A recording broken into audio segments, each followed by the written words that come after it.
I'm going to give you the 3 things you need to invest your first check that you get as a real estate agent in order to turn that first deal into many more to come and make sure that it's not a one and done. The first thing I would recommend you set a little bit of money aside for is for a transaction coordinator. Now, what is a transaction coordinator? So a transaction coordinator, or a TC is what they're frequently referred to as, is someone that's going to be handling all of your documentation from contract until close of the deal that you're working on. Now, what does this do and why should you invest in them? What this does for you is it frees up a lot of your time so that you're not concerned with drafting addendums, you're not concerned with correspondence going back and forth between the buyer on questions that the TC can get taken care of.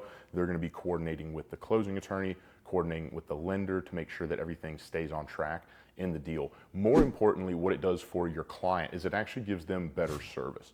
Your job as a real estate agent is not to be the only one doing everything, because you cannot be an expert in everything. You're far better off paying the transaction coordinator $350, $400 from your next deal to make sure that your client has A+ service from contract to close. Not only is it going to give them better service, it is also going to give them a greater sense of security, knowing that there is another set of eyes on this deal saying, hey, this is when the due diligence deadline is, this is when the financing deadline is, this is the appraisal deadline. It's going to give them that security so that they feel more comfortable working with you on this massive transaction. And in turn, it's going to make you look more professional, which at the end of the day, a lot of real estate, there's a status component to it. And people want to make sure that they're working with someone that they feel like is established enough or competent enough to represent them to the best of their ability.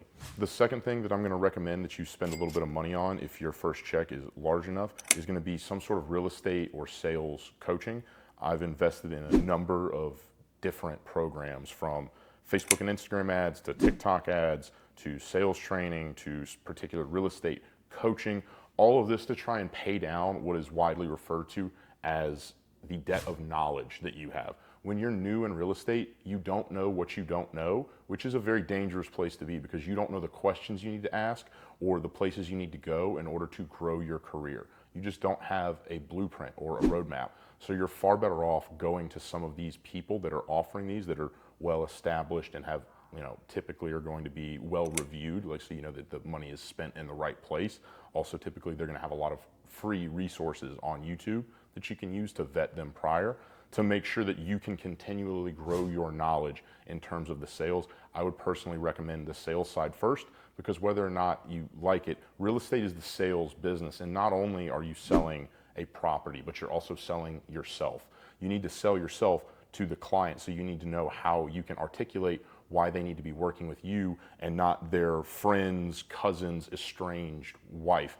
Everyone knows a real estate agent. You need to be able to sell them on why they should work with you and not with the other agents that may be out there and are attempting to get their business. And the last thing that I'm going to recommend after you close on your first deal, if you haven't already, get a professional looking wardrobe, or at least a couple of different pieces of clothing that you can piece together to make some professional looking outfits. I mentioned this a little bit earlier. There's a huge component of real estate that is status. And if you have a buyer that is looking at working with 2 different agents, both of those agents go for a buyer consultation to sit down with the buyer and say, hey, what are your goals? What is your budget? Where are you looking? What's important to you in the home?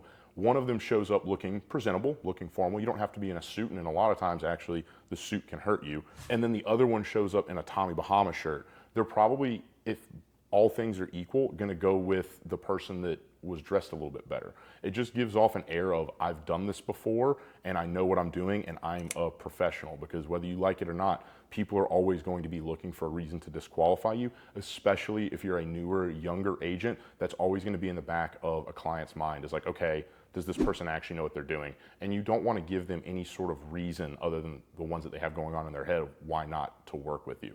So I would 100% recommend getting a couple of different articles of clothing that you can piece together so that you are giving off that air of professionalism and you are setting your clients' minds at ease. They're not worried, okay, is this guy going to screw up and cost me this deal? Again, it does not have to be the most expensive thing in the world. I go on showings all the time and I run open houses all the time in a pair of slacks with a tucked in t-shirt, very similar to how I'm dressed currently.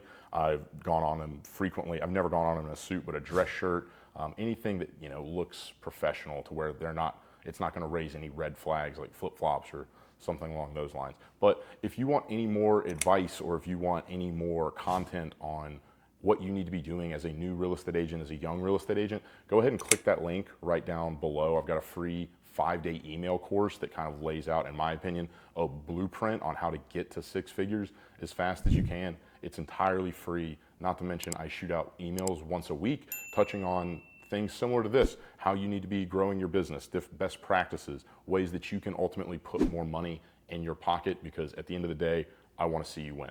Take care.